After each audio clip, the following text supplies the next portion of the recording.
وہاں جا کر مجھے کچھ مل جائے. تو جب میں یہ باتیں سوچتی ہوں تو میں کہتی ہوں کہ استغفر اللہ، میں نے ہمیشہ اپنی کریزی حرکتوں سے انہیں پریشان کیے رکھا ہے، مگر انہوں نے میرے کچھ فیصلوں سے متفق نہ ہو کر بھی مجھے واقعی آپ جیسے کہ اب خود کو آپ نے جیسے کہ مجھے بتایا تھا کہ انٹرویو سے پہلے کہ آپ ہر ٹائم حجاب میں رہتی ہیں. اسلام قبول کرنے سے پہلے اکثر لوگ جب مسلم گرلز کو دیکھتے ہیں حجاب میں تو عجیب سا ری ایکشن ہوتا ہے ان کا. تو کیا آپ نے کبھی کسی حجابی خاتون کو دیکھا اور عجیب سے کوشچن آئے اور آپ نے ان سے پوچھا ہو کہ اس کی وجہ کیا ہے؟ میں اپنی دوست کی امی سے ملی تھی جو کہ مسلمان تھیں. وہ لاس اینجلس وزٹ پر آئی تھیں جہاں میری ان سے ملاقات ہوئی، اور ہم نے وینس بیچ پر ایک بورڈ واک کی تھی. انہوں نے لمبی آستینوں والا عبایا اور حجاب پہنا ہوا تھا، اور ظاہر ہے کہ ان سے معمول کے سوالات ہی کر رہی تھی کہ کیا آپ کو گرمی نہیں لگتی، آپ کو اس میں گرمی نہیں لگتی، کیا آپ ہر وقت اسے پہنے رکھتی ہیں. مطلب جب آپ سوئمنگ وغیرہ پر زیادہ بات نہیں کر سکتی میں ایموشنل ہو جاتی ہوں. وہ اپنے ایمان میں بہت مضبوط تھی، جس سے مجھے اس دین پر گہرائی سے غور کرنے کی انسپریشن ملی. مثلا یہ اتنی گرمی میں خود کو ٹارچر کیوں کر رہی ہیں، کیوں، آخر کیسے، یہ اتنی پکی اور پرعزم کیسے ہیں کہ اپنی کلائیاں تک دکھانے کے لیے تیار نہیں ہیں. میں واقعی میں بہت زیادہ انسپائرڈ تھی. اپنے آنسوؤں کو روکنا بہت مشکل ہوتا ہے کیونکہ میں اس بارے میں بہت ایموشنل ہو جاتی ہوں، اور میں نے اپنی بیٹی کا نام بھی ان کے نام پر رکھا ہے. لہٰذا وہ واقعی ایک مسلمان کے طور پر میرا پہلا امپریشن تھی، اور ایک مسلمان عورت کا بہترین نمونہ تھیں وہ. اور سب سے بڑی بات، میں نے یہ کوشچن آپ سے پہلے بھی کیا ہے کہ پہلے آپ دوسروں کو دیکھتی تھی، جب آپ کو کوئی حجاب دیکھتے ہیں تو کسی نے ری ایکشن کیا ہو کہ آپ کیوں اس کنٹری میں یہ پہن رہی ہیں، یا آپ کہیں گئی ہوں حجاب میں دیکھ کے کسی نے آپ سے امپریس ہوا اور آپ سے بات کرنے کی کوشش کی ہو، تو یا اس طرح کا کوئی سسٹم ہوا ہے آپ کی لائف میں، یا نہیں بس نارملی چل رہا ہے، بس لوگ دیکھ کے ری ایکشن دے رہے ہیں؟ جب میں نے پہلی مرتبہ حجاب پہنا تو میں رات کو ایک فلائٹ سے مراکش میں آ رہی تھی، اور جہاز پر میرے ساتھ ایک بیگ تھا، اور اس بیگ میں ایک سکارف تھا، ایک بڑا موٹا اور عجیب سا سکارف. مجھے جہاز سے اترنا اور خود سے یہ کہنا یاد ہے کہ اب وقت آ گیا ہے. جیسے ہی میں جہاز سے اتری اور یہاں مراکش میں زمین نے میرے قدموں کو چھوا تو میری زندگی کے دوسرے چیپٹر کا حقیقتاً آغاز ہو گیا تھا، اور میں اس کا آغاز اچھا کرنا چاہتی تھی. لہٰذا میں نے وہ سکارف لیا اور ایئرپورٹ کے باتھ روم میں چلی گئی اور اسے خوبصورتی سے لپیٹنے کی کوشش کی، مگر اتنی خوبصورتی سے نہیں لپیٹ پائی کیونکہ میں نے سوچا کہ میرا پہلا تجربہ ہے، دیکھتے ہیں کیسا رہتا ہے. لہٰذا میں نے اسے پہنا اور سر کے گرد لپیٹ لیا، اور اس دن کے بعد سے اسے کبھی نہیں اتارا الحمدللہ. وہ لوگ جو کہتے ہیں کہ یہ محدود کر دیتا ہے، یہ بڑا ظلم ہے، یہ آزادی میں رکاوٹ بنتا ہے، تو کسی نے بھی مجھے گن پوائنٹ پر حجاب پہننے کو نہیں کہا. جب میں نے مراکش چھوڑا اور میں یونائٹڈ اسٹیٹس دوبارہ آ گئی تو لوگ مجھ سے پوچھتے ہیں کہ تم اسے اتار کیوں نہیں دیتی، اب تو تم مراکش میں نہیں ہو. تو میں کہتی ہوں کہ میرا ایمان میری لوکیشن کا محتاج نہیں ہے، میں اسے اتارنا چاہتی ہی نہیں ہوں. اور میرے خیال میں امریکہ آنے کے بعد بہت سے لوگ حیران تھے کہ میں نے اسے اتارا نہیں. کہ جب میں مراکش میں رہ رہی تھی اور وہاں میری طرح کافی لوگ ہیں، اس دن ہم سب ایک کیفے میں تھیں اور کچھ ٹیبلز دور ایک لڑکی اور اس کی ماں بیٹھی ہوئی تھی. لڑکی تقریباً 13 یا 14 یا 15 سال کی ہوگی شاید، اور وہ مجھے گھورے جا رہی تھی. ہم نے اس پر دھیان نہیں دیا. ہم میں سے کچھ نے ٹریڈیشنل ڈریسز پہنے ہوئے تھے، مجھے نہیں پتا ان کے ٹریڈیشنل کیا ہیں، مگر وہ 2 پیسز میں خمار پہنا ہوا تھا، اور کچھ نقاب میں تھیں. وہ بس ہمیں گھور رہی تھیں. ہم سبھی وائٹ تھیں اور ہم سب کی آنکھیں نیلی تھیں، لہٰذا ایک مسلمان ملک میں ہم الگ ہی نظر آتے ہیں. آپ کے سامنے 7 نیلی آنکھوں والی وائٹ نو مسلم خواتین بیٹھی ہوں تو وہاں لوگ نوٹس تو ضرور لیں گے. میری نظریں اس لڑکی پر ہی جمی ہوئی تھیں اور میں نے نوٹ کیا کہ اس نے رونا شروع کر دیا. وہ کافی دیر تک روتی رہی. مجھے بہت ترس آیا. اس وقت میرا لیپ ٹاپ ساتھ تھا، میں اسے کوئی مختصر سی بات لکھ کر دینا چاہتی تھی، مگر مجھے مراکش عربی نہیں آتی. میں اسے فوسا میں لکھ کر دینا چاہتی تھی، لہٰذا میں نے کاغذ لیا اور اپنا لیپ ٹاپ کھولا اور گوگل ٹرانسلیٹ پر آ گئی. میں عربی میں یہ نوٹ لکھنا چاہ رہی تھی کہ چاہے تمہارا رونا جس کے لیے بھی ہو، اللہ تمہاری پریشانی کو دور کرے. تو میں وہ نوٹ لکھ رہی تھی اور وہ تقریباً پورا ہو چکا تھا کہ وہ اور اس کی ماں کھڑے ہوئے اور وہ جانے لگے. میں سوچ رہا کہ میں اس لڑکی کو اس طرح سے جانے نہیں دے سکتی، مجھے اسے یہ نوٹ دینا ہی ہوگا. وہ جانے لگے اور ہماری ٹیبل کے پاس سے گزرنے لگے تو میں نے اس سے ہاتھ ہلایا اور کہا السلام علیکم، ایکسکیوز می. میں نے اسے اپنے پاس بلایا اور اسے پوچھا کہ تم انگلش بولتی ہو؟ اس نے کہا نہیں. میں اسے یہ بتانے کی کوشش کرنے لگی کہ میں دراصل یہ لکھ رہی ہوں، اور میں نے اسے اپنی اسکرین دکھائی کہ دیکھو. میں بتانے لگی کہ میں یہ تمہارے لیے لکھ رہی ہوں. تو میں نے اپنا لیپ ٹاپ تھاما تاکہ وہ عربی میں ترجمہ پڑھ لے، اور وہ پھوٹ پھوٹ کر رونے لگی. اور پھر وہ تھوڑی بہت انگلش بول سکتی تھی. وہ ہمیشہ کہتے ہیں کہ ہم انگلش نہیں بول سکتے لیکن وہ تھوڑی بہت انگلش بول لیتے ہیں. تو اس نے بتایا کہ میں امی کے ساتھ بیٹھی ہوئی تھی اور میں بھی پچھلے کچھ مہینوں سے حجاب پہننا چاہتی ہوں مگر میں ایسا کرنے کی ہمت محسوس نہیں کرتی. مجھے نہیں پتا کہ کیسے اپنی فرینڈس کو حجاب شروع کرنے کے بارے میں بتاؤں. اور اس نے کہا کہ جب میں نے آپ سب کو دیکھا تو نہ صرف یہ کہ آپ سب تو نو مسلم ہیں بلکہ پردے میں بھی ہیں اور آپ سب مکمل پردے میں ہیں. تو کہنے لگی کہ اس بات نے مجھے احساس دلایا کہ آپ نے اس کے لیے کتنی ہمت دکھائی ہوگی. اور ہم تو پیدائشی مسلمان ہیں مگر ہم خوفزدہ رہتے ہیں کہ ہماری فرینڈس کیا سوچیں گی. مگر یہ دیکھ کر کہ آپ لوگوں کو کسی کی سوچ کی پرواہ نہیں ہے اور آپ یہ سب صرف اللہ کو راضی کرنے کے لیے کر رہی ہیں, اس سے مجھ میں حجاب پہننے کی خواہشہ بہت زیادہ بڑھ گئی ہے. تو ظاہر ہم سبھی اس وقت رونے لگی اور ہم سب نے اسے بلایا, ہم سب نے اسے خوب گلے لگائے اور ہم نے ایک دوسرے کے نمبر لیے. اور مشکل سے 2 ہی ہفتے گزرے تھے کہ میری اس سے اور اس کی ماں سے آمنا سامنا ہو گیا. اور وہ ٹائٹ جین اور کراپ ٹاپ ٹی شرٹ کے بجائے فل میکسی ٹی شرٹ, لمبی آستین اور مکمل حجاب میں تھی. اور مجھے یہ دیکھ کر بہت بہت خوشی ہوئی. جب کہ اب آپ مسلمان ہو چکے ہیں, شکر الحمدللہ, کیا آپ لوگوں کو اسلام کی دعوت دیتے ہیں اور کیا طریقہ ہے, یا پھر بس آپ کہتے ہیں کہ نہیں جس کے دل ہو وہ اسلام قبول کرے ورنہ نہیں, کیونکہ اسلام کو دل سے قبول کرنا چاہیے. دوسرے نمبر پہ کیا آپ سے کبھی کوئی انسپائر ہوا ہے کہ اس نے اسلام قبول کیا اور اپنی ٹوٹل لائف چینج ہو گیا, آپ نے ہر چیز کو وائنڈ اپ کیا؟ میں ہر وقت دعویٰ دیتی رہتی ہوں. میں اسے عمل سے دعویٰ کا نام دیتی ہوں. یعنی مجھے لوگوں کے درمیان کیسے رہنا ہے جب میں کسی کے ساتھ ہوں, تو ہو سکتا ہے کہ وہ مجھے عجیب سی نظروں سے دیکھیں کیونکہ ہو سکتا ہے انہوں نے کبھی کسی کو حجاب میں نہ دیکھا ہو, یا شاید وہ سمجھ ہی نہ پائیں کہ میرے متعلق کیا سوچیں کیونکہ میں وائٹ امریکی ہوں. میں ایکسنٹ کے ساتھ بات نہیں کرتی, مجھے دیکھ کر لگتا بھی نہیں ہے کہ میرا تعلق مڈل ایسٹ سے ہے. لہٰذا میں خوش باش گھومنے پھرنے والی دوستانہ مزاج کی مسلمان ہوں جو انہی کے لب و لہجے میں بات کرتی ہے. تو کئی مرتبہ لوگ مجھ سے سوالات کرتے ہیں اور وہ بات شروع کریں تو میں انہیں دعویٰ بھی دیتی ہوں. میں لوگوں کا پیچھا کر کے زبردستی انہیں اسلام کے متعلق بتانے کی کوشش نہیں کرتی. مگر میرے دوست یا مجھے جاننے والے لوگ یا اجنبی بھی اگر مجھ سے سوالات پوچھے تو میں کہتی ہوں کہ میرا مقصد آپ کو تبلیغ کرنا نہیں ہے, میرا کام آپ کو مسلمان بنانا بھی نہیں ہے. میں تو بس آپ کی مدد کرنا چاہتی ہوں اور آپ کے سوالات کی جواب دینا چاہتی ہوں, مگر میں اپنا مذہب آپ پر نہیں تھوپوں گی. کر دے گا جو کچھ کہتا ہے وہ نہ سنیں, خود اپنی ریسرچ کریں, کسی مسلمان سے بات کریں. آپ جاننا چاہتے ہیں کہ مسجد کے اندر کیا ہوتا ہے تو خود کسی سے ملیں, اندر جائیں.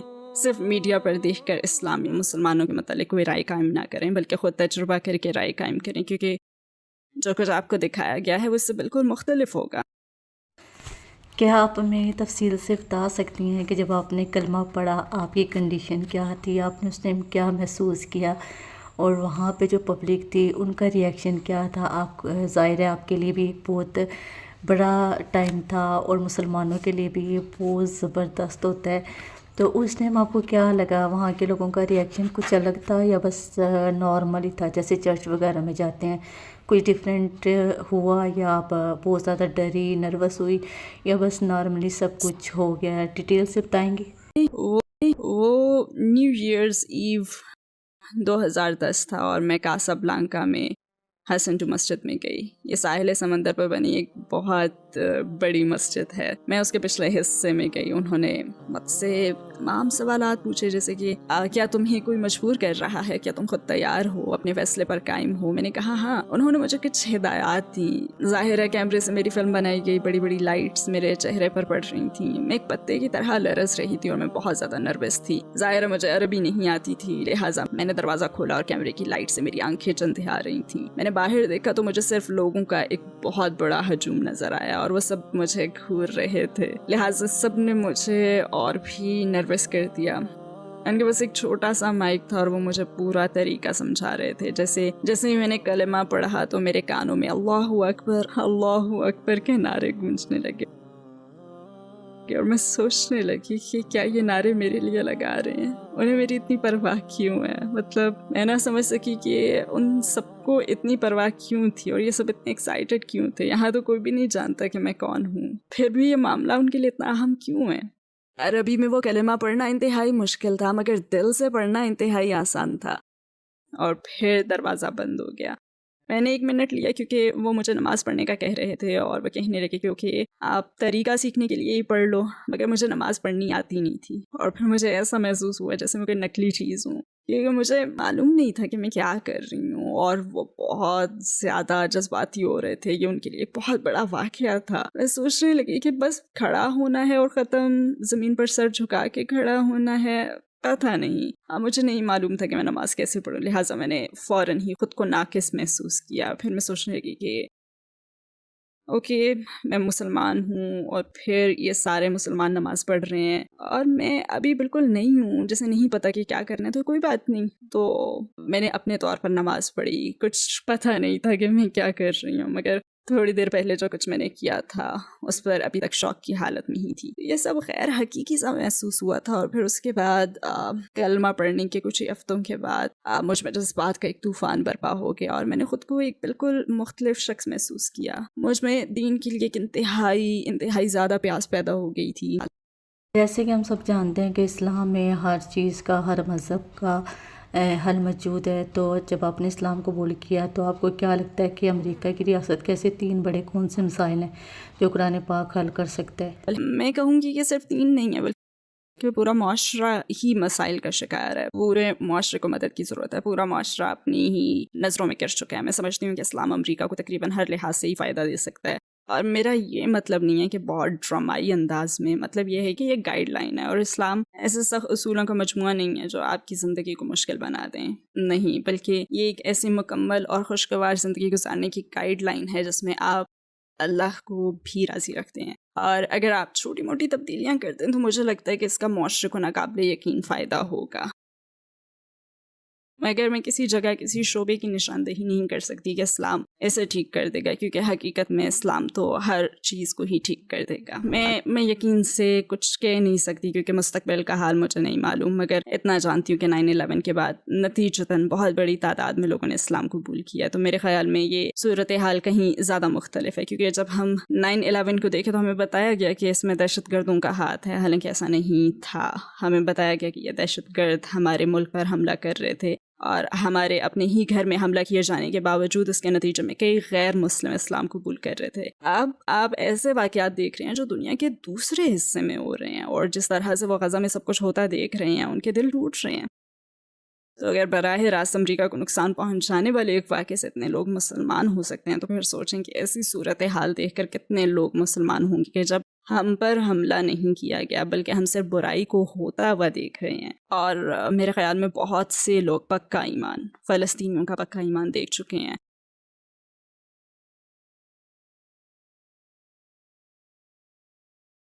بطور مسلمان ہمیں ان سے سیکھنے کی ضرورت ہے. آپ ان لوگوں کو دیکھتے ہیں جو واقعی ناقابل تصور المیہ سے گزر رہے ہیں، اور ہمیں اس کا تصور کرنے کی بھی ضرورت نہیں کیونکہ ہم یہ سب براہ راست دیکھ رہے ہیں.